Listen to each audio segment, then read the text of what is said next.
Omaly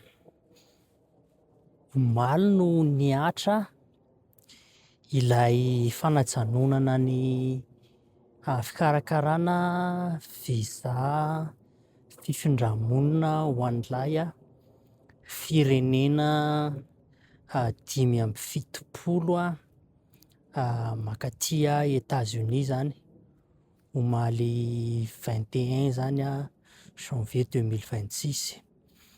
Betsaka ny olona nitatitra an'izay teto amin'ny tambajotra seraseran'ny Facebook teto dia te hiresaka zavatra mahakasikasika an'izay zany.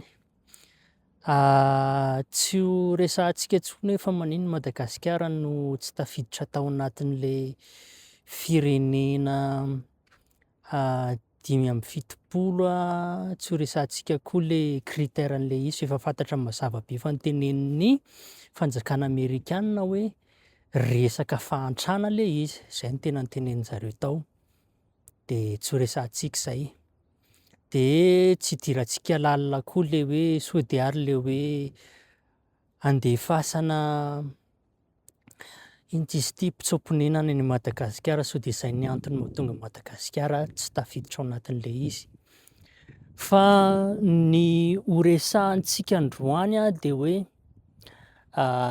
inona no tombontsoa azon'ny malagasy zany amin'io resak'io zany, hoe misy firenena 570 nahato ny fikarakarana an'ilay visa fifindrammonina makaty États-Unis. Inona ny tombontsoan'ny malagasy?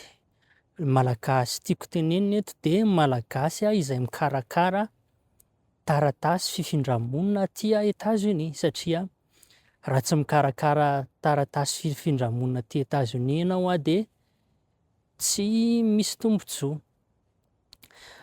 Le fifindrammonina eto aleo hazava tsara aloha fa ny taratasy fifindrammonina dia le visa manampy anao mifindrammonina tanteraka, fa tsy ilay hoe mandeha mi-voyage, manao touriste sy manao mianatra na miasa amina alalana visa amin'ny fotoana voafetra zany.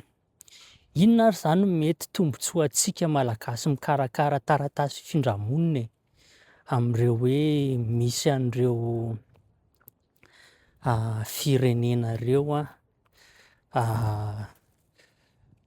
norarana zany, tsy hoe norarana moa zany fa nahato ny fikarakarana an'ilay taratasin'izareo.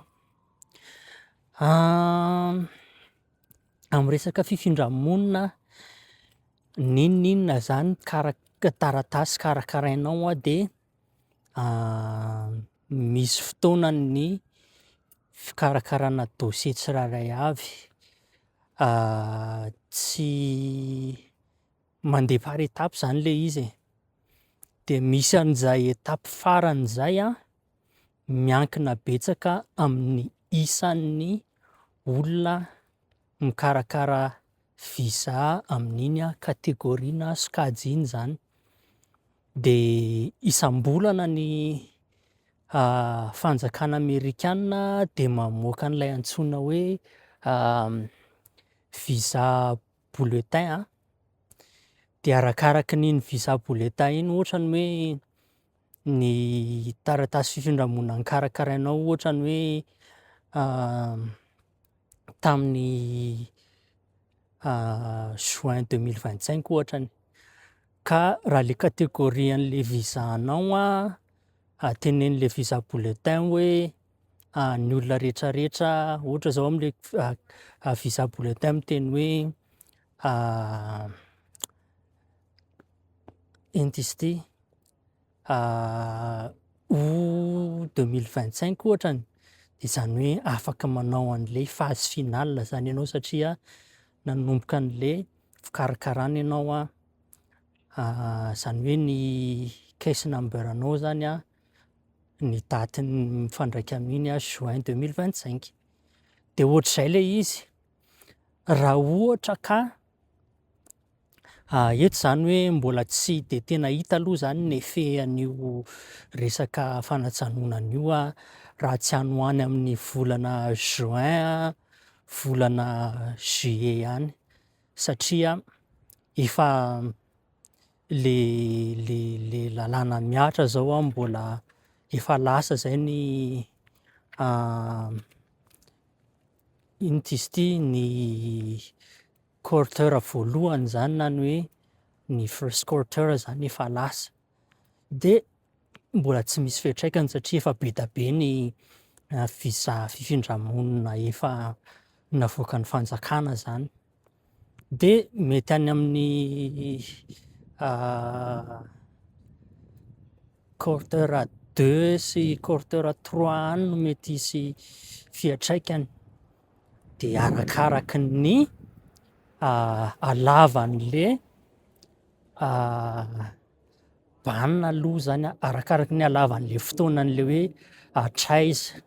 Fa raha rohitin'ny fanjakana ka hatrany volana juillet ihany ny io fanajanonana io zany ho an'ireo firenen'ireo de mety misy any amin'ny visa, mety misy any amin'ny minimum 50 000 visa disponible zany ho an'ny fifindra-monina mankaty États-Unis.